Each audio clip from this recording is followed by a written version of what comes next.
Am I the a-hole for choosing my little sister over wife? I, 29 male, have been married to my wife, 29 female, for 4 years. I have a little sister, 10 female, who lives with my parents. 2 months ago, my parents tragically passed away in a car accident. It has been very tough for my sister and I, but we are managing. I am the only brother, so I decided to take in my little sister and be her guardian. So here comes the issue. My wife and I already decided that we did not want kids.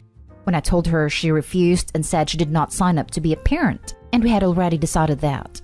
I told her I understand, but life is unfair and sometimes things happen that force us to do things outside of our comfort zone because it is the morally right thing to do. She said that I should put her in foster care or for adoption. I shut down that completely and told her the brother is still alive, so that's not happening. We continued talking about this several times, but she would not change her mind. So I finally told her I am doing it whether she agrees or not. She can either accept this situation or we divorce. And if she decided to go the separation route, I understand, because I am the one who broke the agreement about kids. She started crying and said that she chooses the second option. My in-laws called me after my wife went back to their house, and they started berating me about how I am an a-hole and bad husband, and that a good husband will always choose his wife first. I did not reply until they said that their daughter's tears are more valuable than my sister. That got me pissed, so I told them to go F themselves and hung up the phone. So Reddit, am I the a-hole for divorcing my wife to adopt my sister? Now for the top comments. At first, I was going with no a-holes here. But seriously, your wife suggesting you put your sister up for adoption or into foster care is just... I don't have the words. It's one thing to not want kids. It's another to be that heartless. It's great that you're taking your sister in, and I'm sure you'll find someone a lot better than your soon-to-be ex. Not stay home. Took the words out of my mouth, 100%. Seriously, the level of sheer selfishness and lack of empathy in that statement is absolutely mind-boggling. No one really signs up for this sort of thing. You just have to make the best you can of a horrible situation. I could not imagine being able to continue respecting a spouse who said something like that and stood behind it. I hope he was actually far more tactful than I think I would have been able to be, and I am also a child-free person by choice. Not stay home. I don't want kids either, but when it comes to the family we have already, I would never stop my significant other from helping his sisters. One of them is living with us right now because her dad hit her. It isn't what I wanted. I am super introverted, but she is family, and I was immediately ready to take her in. We all hope someone will be there for us if something awful happens. Your parents died, and she is telling you to put your sister in foster care? That is callous and horrible to me. Life is what it is. We can't have everything we want, and we do not abandon family. I hope this isn't real because it makes me so sad. Yes, take care for your sister. Exactly. It's not like he is taking in some random child. This is his family, not the same as having a child. Sure, he will have to raise her, but it's nowhere near the same as having your own child. His wife freaking sucks. No a-holes here. It's unfortunate that your wife will not cave, but also her right to choose to be childless. Good on you to step in for your sister. It sounds like it will be beneficial for both of you at this terrible time. I am so sorry for your loss. She can go into foster care or be put up for adoption. I hope his soon-to-be ex-wife is a huge one for saying that. Next story. Am I the a-hole for revoking my husband's access to my bank account? My husband and I have been married for 3 years. We have 2 separate bank accounts, but both of us know the information of each other's bank account. My husband is working a good job, gets a lot of money. I'm currently in pregnancy leave, but I also have a good job as an optometrist. I also have lots of savings in my bank account. Recently, I found out my husband got money out of my bank account, around $3,000 to lend to his brother. His brother has a job, but refuses to spend his own money and expects his mom and dad to provide for him while he spends money on games and stuff like that. Apparently, my brother-in-law owed some people $3,000, and despite the fact he had that amount in his own bank account, he asked my husband for money. My husband not only gave him money, but got my own savings from my own bank account without asking me first. When I found out, I confronted my husband. Then he went to his parents and brother and complained about me confronting him. My in-laws called me, and said I'm an entitled a-hole to make such a big deal over $3,000 since my parents are rich, and that amount is insignificant to me. They said their son needs it to pay off some loans, and I'm the a-hole for making my husband feel bad for helping out his brother. I revoked my husband's access to my bank account, and now he's saying I'm the a-hole and taking it too far instead of trying to resolve this another way. Am I the a-hole? Your husband has shown two major marriage-risking behaviors. 1. He broke your trust by stealing from your personal account. He didn't ask you if you'd want to help the brother. He didn't use his money, and he didn't even tell you what he did on his own. He knew it was wrong and did it anyways. 2. He sicked his family on you rather than deal with a problem with you directly. Not the a-hole. I think your marriage has hit a major crisis, and this should not be swept under the rug. Don't forget this gem. My in-laws called me and said I'm an entitled a-hole to make such a big deal over $3,000 since my parents are rich, and that amount is insignificant to me. There are a couple more problems here. 1. The enabling entitlement means brother is going to be a lifelong millstone around his family's neck. There will always be something he needs that the rest of the family will mobilize themselves into gathering for him. 2. The in-laws are gold diggers. They know Opie's parents are well off. The expectations of Opie bankrolling them are and will continue to be high. Not a a-hole. Maternity leave is when you are at your most vulnerable. There is a reason most women who are having babies get asked by nurses if they have a safe home environment. Your husband just told you that A. He'll help himself to your income without your approval. B. He'll help himself to your income while you aren't earning your normal wages, isn't eating into your safety net. C. Won't let you raise issues and will walk out on you, and presumably your child, although it's not clear how long he was gone, if you take issue with his behavior. And D. He will get his family to bully you when you disagree. So Opie, is this a safe and healthy marriage? Not a a-hole. I fully believe that if you're married, you should be all in and combine your finances. However, part of that is making sure you are both on board with big layouts. What's big might be different from couple to couple. Like, I wouldn't consider $100 a big amount, but a couple living from paycheck to paycheck probably would. But I think $3,000 would qualify unless you're multi-millionaires. So he used a large chunk of money without you both agreeing, and for what I consider a stupid purpose since brother-in-law just didn't want to use his own money. He took the money from Opie's savings account. It wasn't his money to lend. Next story is titled, Am I the a-hole for fighting to gain my handicap-accessible house from my ex and her disabled daughter? I, 32 male, recently divorced my ex, 33 female, due to our coffee preferences. Despite having a solid marriage contract about property and finances, the court outright ignored it and awarded my family home to my ex. It's a 5-bedroom house, and I lived and maintained that I had modified for my then stepdaughter 16, who has a walking disability. Sure, I can afford to buy and build a house if I so desired, but I got that house from my father, who got it from his father. My parents are not alive, and I am an only child, so the house holds a sentimental value. Well, I lawyered up, fought in the superior court and won. And now ex and her daughter have to leave because they cannot afford the legal fees, and I am not willing to go into any settlement now that I know the kind of person I was up against. Problem is, my friends, extended family, and people who know about our family situation. They are calling me the bad guy for putting the daughter in a bad situation. Yes, our country does suck at making places accessible, and my house was the one comfortable place she could be at. I could give that house and make a new one or buy one, but because of the sentimental value attached to the house, I was unwilling. They doubled down that I offered no financial assistance to my spouse out of obligation for being a man. They're all giving moral arguments instead of legal ones, and I for one do not see myself at fault. Now the ex is uploading videos of her daughter on how terrible a place she has to live in. Now that I stole my house, I feel conflicted. Edit. The coffee preference is a joke about how I do not like male genitals in my coffee. That is cheating. Not the a-hole. It's your house. It belongs in your family. You did it up for your ex-stepdaughter, which was already an amazing thing you did. But they are not a part of your family anymore, and you have no obligation to help. As heartless as people may find that statement, it's true. Anyone who calls you an a-hole is welcome to help pay to do up your ex's new house to make it more accessible for their daughter. Morally and legally, it's your house. It's a family home passed down by your parents, not your ex's parents. It's legally and morally your home. Even the appellate courts agreed that the lower courts erred in their initial judgment. Also, on the moral side, if he was in a good relationship with a stepdaughter, I could maybe encourage him to think about dropping some financial help to make their new place more accessible. If I divorced and loved my ex-stepkid erased for years, I would, but not on these conditions.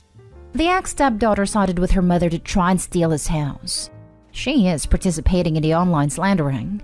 This is no good. She clearly doesn't care the slightest about Opie, and so I think it's better they all just part ways.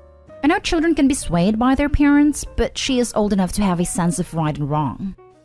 You guys were only married for a few years, not stay home. They had no reasonable expectation to keep the house when it's been in your family for generations, and you guys were together for a short time. I would suggest that maybe you could provide some money that could go directly to building ramps and such for the daughter in the place they're in now. You don't have to outfit the whole place, but maybe help make some modifications. Yes, I was thinking this. I don't think Opie's the a-hole, but from what I read I didn't see any opinions or bad attitude from the daughter and is innocent in this. Could be wrong. If you have any feelings for her being your stepdaughter, it could mean a lot to her. She may be feeling bad, ashamed and like an inconvenience because she may think this is all her fault.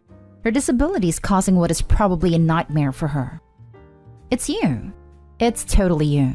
Hopefully your moneyed feelings for your house are there for you when no one else wants to be. You admit you could afford to just buy another house, which leads me to ask, why didn't you do that and charge your ex rent? You both would have won, and you would have a clear conscience in your twilight years. But you didn't. Ex aside, you essentially left a disabled person in the snow. Why should Opie spend money to buy a new house and let someone who cheated on him and lied in court live in one he already had? Also, if it did that, it will probably ended with the ex making more claims to the house. Now for the last story. Am I the a-hole for telling my brother that his recent breakup was his fault? Despite having a good job, my brother is cheap. A few years ago, he bought a fixer-upper for a reduced price. It was a complete mess, but he moved in and said he would fix it up himself. The house needs more than a few repairs and some paint, and my brother has no renovation experience or skills. The house has no basement stairs. When the hot water tank broke, he couldn't find anyone to fix it because there was no way to get a person and their tools down the rickety ladder. He hasn't had hot water for over 2 years. None of the rooms have doors. The kitchen has no sink. Only one room is painted, and it looks like a 5-year-old did it, and the attic isn't sealed. He uses rainwater to shower and wash his clothes.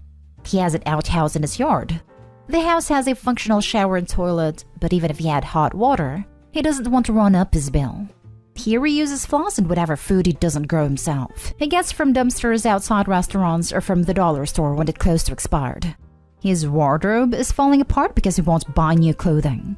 He refuses to have an air conditioner, and we have many days when it's over 100 degrees and his house gets unbearable. He was engaged, but I don't think she realized the extent until they moved in together. She didn't want a huge white wedding, but my brother wanted to barter to get the license fee paid, and didn't want to spend anything on the wedding. His plan was to have a friend get ordained, and get married in his yard in clothes they already had and not feed anyone. Just send them home after the vows. No photos besides cell phones once taken by the guests. He wouldn't even entertain the idea of having a barbecue because he said it was too expensive. For her birthday, he got her dad flowers he stole from a funeral home, and takeout he got from a dumpster. They only lived together for 3 months before she left. Our parents say it isn't his fault, and his girlfriend wanted material things instead of loving him like he is, and they are blaming her. When he complained to me, he expected me to agree. I said it's not materialistic to want to use electricity instead of flashlights, or use an indoor bathroom or eat food that wasn't from a dumpster. I also said it was insulting to expect people to come to your wedding and act as unpaid photographers, not even feed them. I said the breakup was his fault, not hers. Now he's not talking to me, and our parents expect me to apologize for upsetting him. I refuse to apologize because I believe he is wrong and they are enabling him. I don't think there is anything wrong with being frugal, but my brother is on a different planet. My parents won't stop insisting I'm wrong for mistreating my brother. Should I have just agreed when he complained about the breakup? Tell me, was I wrong for giving an honest opinion? Not stay home. It sounds like your brother has some mental health issues. Nope, there are people like this. Look up extreme cheapskates. If you are in the US, it used to come on TLC. Dumpster divers, eating others' leftovers out of the fridge, begging others for their scraps at restaurants, cooking in the dishwasher, using the pool to wash dishes/clothes or the kids, using tuna cat food instead of tuna for human consumption. There also come cheapskates on live free or die. They live off the grid primarily in the lower US states. They barter, forge, and live on the fringes. Opie's brother is one of these folks. Yes, it is his fault. He needs to be upfront and honest with any future partner. It's not materialistic to want hot water, inside plumbing and electricity. It's not the 1850s frontier. Not stay home. Even living like he is, he's still golden. Tell mom and dad to move in with him since they support him so much. His ex must have really wanted to get married to stay as long as she did. Not stay home. She's not materialistic. She wants common things like hot water and the ability to go into the basement or food that's not from the dumpster. That's unsafe and hazardous. Who would be okay with living like that? That's unacceptable. You're right, Opie. Weird that their definition of materialistic seems to be doesn't want to live in their own filth. Not stay home. There's cheap and thrifty, but this is something else. He needs help. Yep. There's a huge difference between being frugal/thrifty and being miserly. Frugal is not willing to spend $100 for a t-shirt, but will go to a thrift store and pick a good quality t-shirt, and occasionally splurge on something personal like an annual cruise. Buying mostly affordable things without significantly compromising on quality and safety. Miserly is the brother who will do anything and everything to save a penny. Like waiting until clothes become hole-ridden rags before buying a cheap and poor quality $3 t-shirt. And other things despite significant inconvenience and sacrificing personal comfort and safety.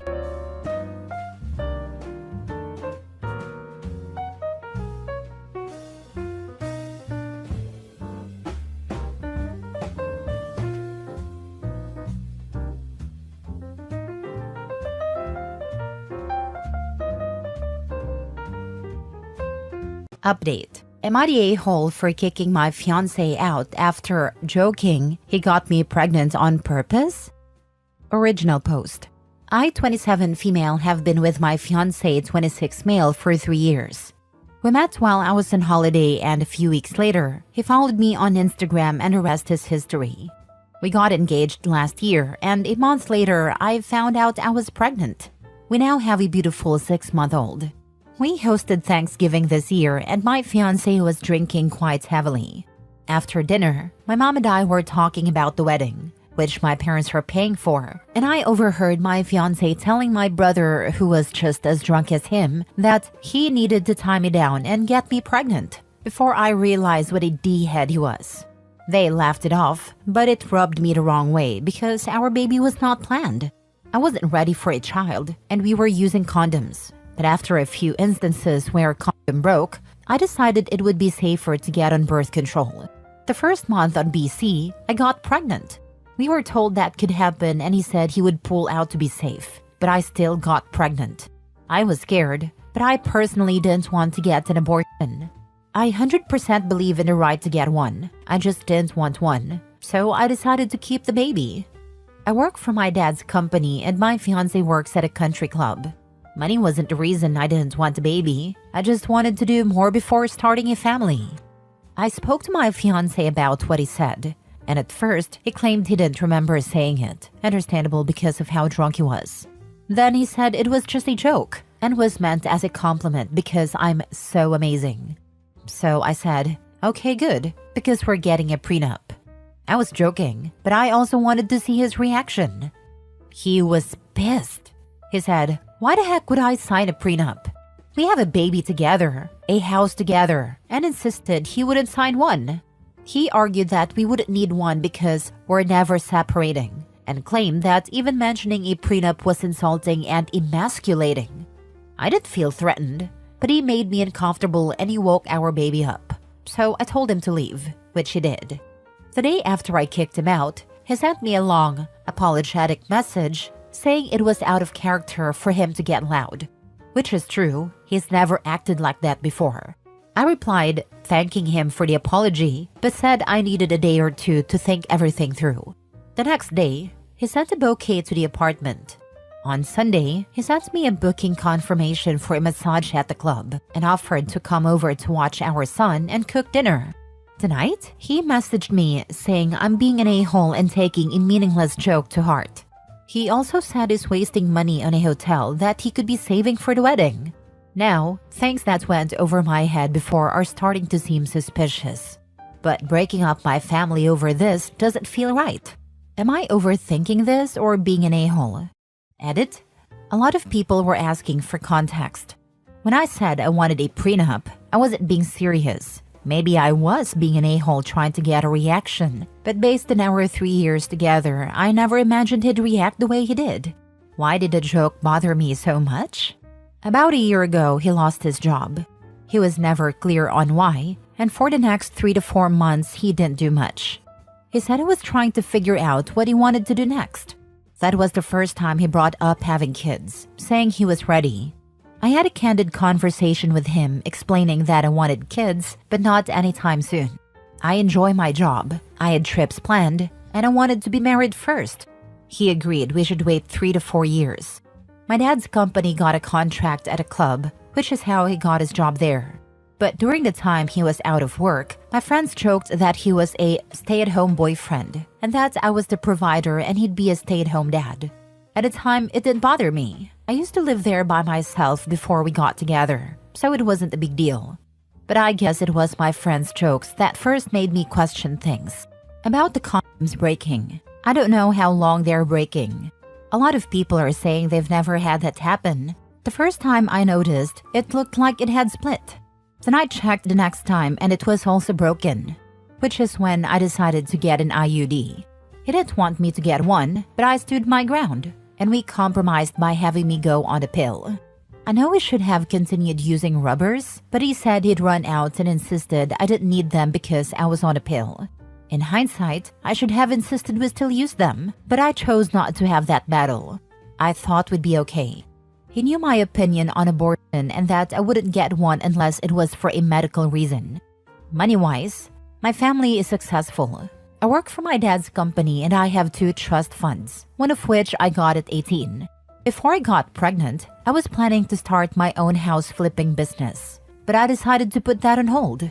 I still work from home with flexible hours, but he said that once we're married, he wants me to stop working to focus on our kids and that he'll support us. I've never liked that idea. My parents always taught me the importance of financial stability, and my mom always said to never be financially dependent on anyone.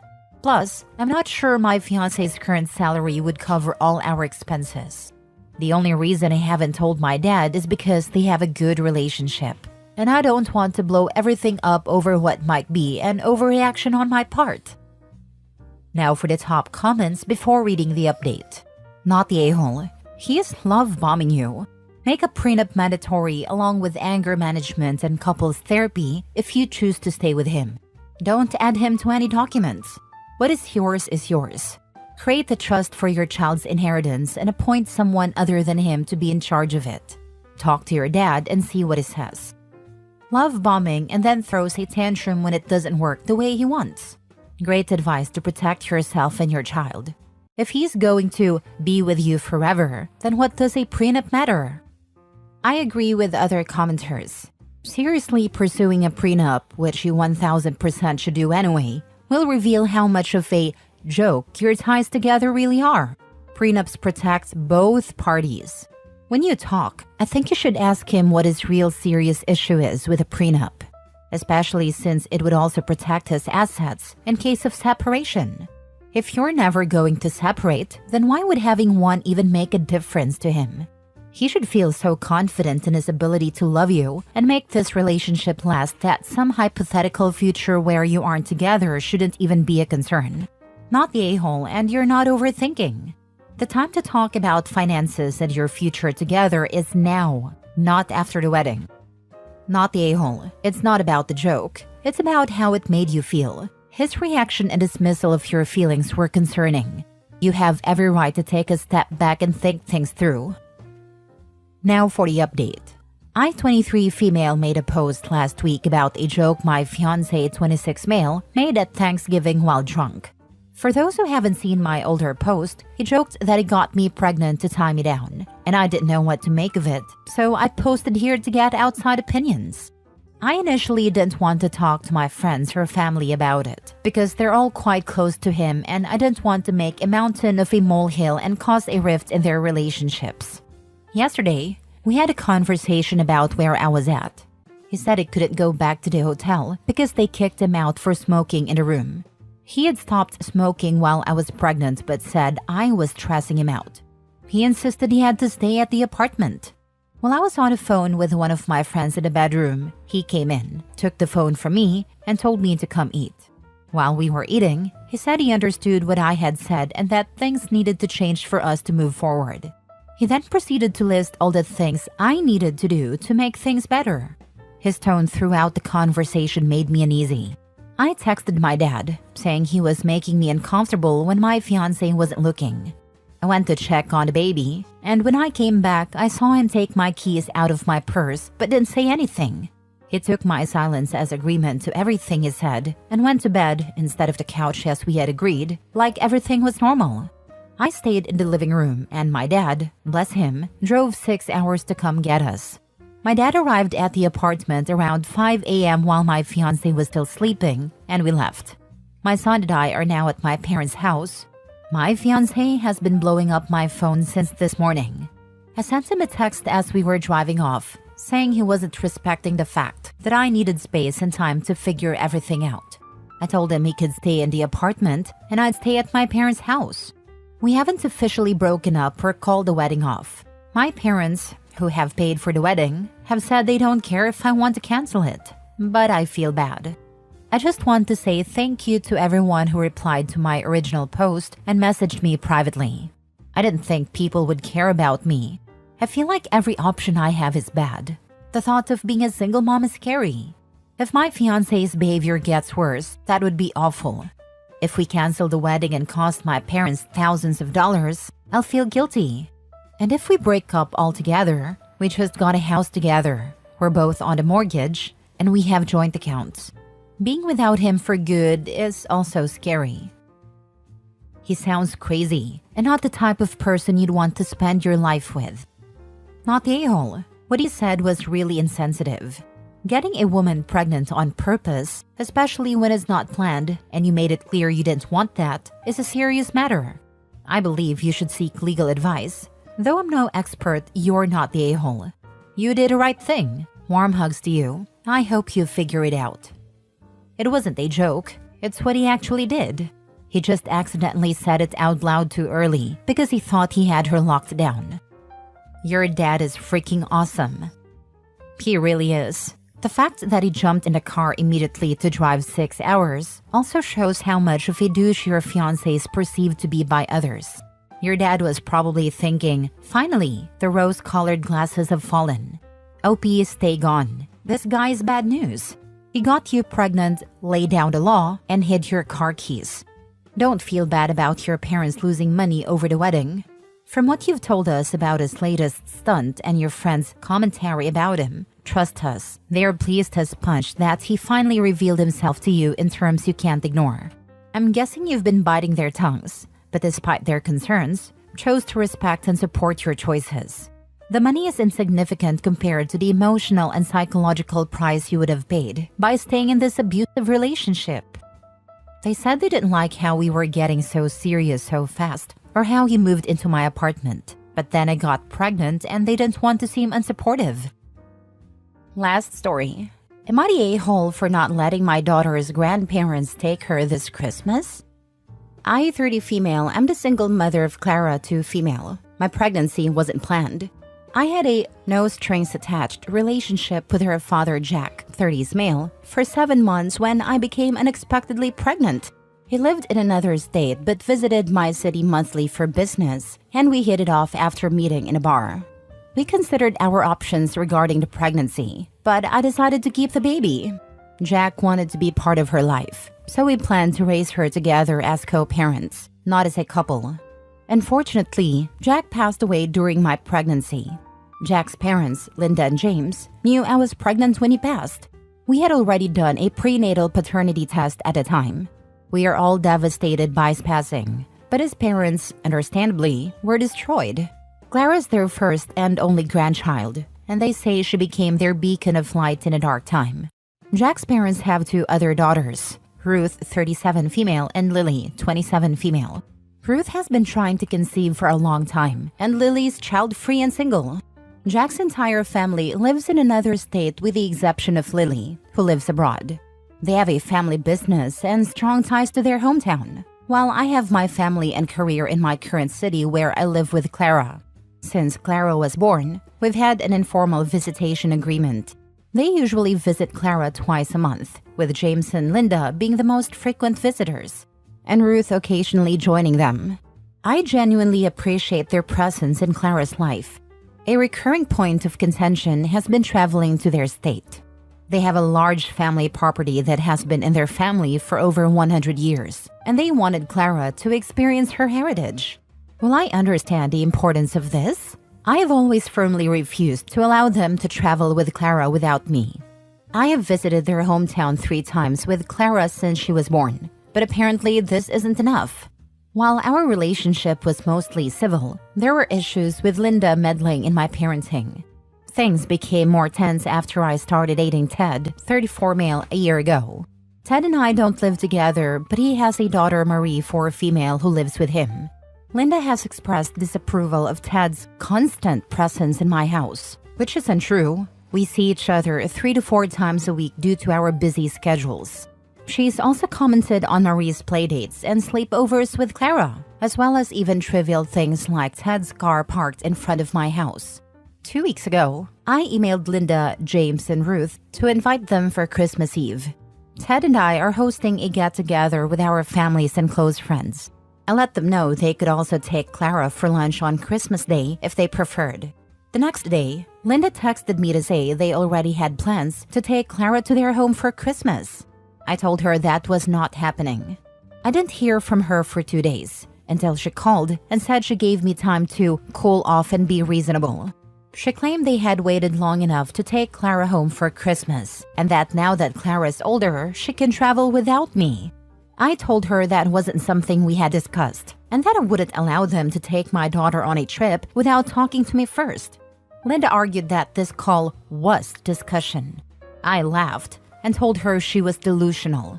Things escalated quickly. She accused me of trying to replace Jack in Clara's life, and I said some harsh things about Jack never having met Clara. After Linda hung up, James called to reason with me. He let it slip that they had purchased Clara's plane ticket 2 months ago without asking me. I told him there was no way and let them walk all over me. James lost his temper and demanded I apologize to Linda or they would take me to court. I told him they were the ones choosing to fight, not me. After some silence from them, I was served with court papers. They're suing me for custody of Clara, claiming I am unfit as a mother. I already have a lawyer who has assured me they have almost no chance of getting custody. At most, they might get visitation rights. Still, I'm worried about this turning into a long legal battle. Some clarifications. 1. How do Linda and James know details about my life? They visit at least twice a month. They pick up and drop off Clara at my house, which is how Linda noticed Ted's car parked in my driveway. She commented on it because, in my gated community, only homeowners are allowed to park there. They also used to FaceTime Clara 3 times a week, during which they saw Marie during playdates or sleepovers. 2. Did they expect Clara to travel alone? No. James said they planned to fly to my city, take Clara with them, and bring her back after a week. Clara was never meant to travel alone. 3. Do I think they would kidnap her? I don't know. Their behavior has made me paranoid. James claimed they bought her return ticket, but I don't trust their word anymore without proof. 4. Do I still have contact with them? No. My lawyer advised me to cut all visits and video calls and communicate only through lawyers. If they text or email me, I forward it to my lawyer.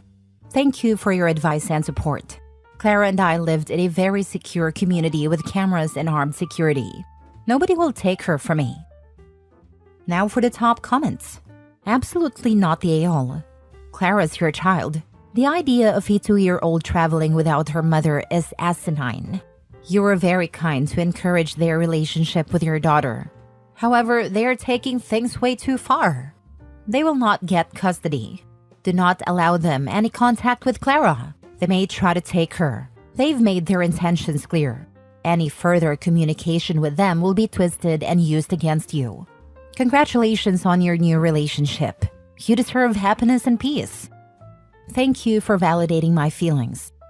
Just as a heads up, I would bet money they'll call a false CPS case on you. Talk to your lawyer about the possibility and what you can do to be proactive before it starts. Not the a-hole. They bought plane tickets 2 months ago without asking you? That's not planning ahead. That's delusional.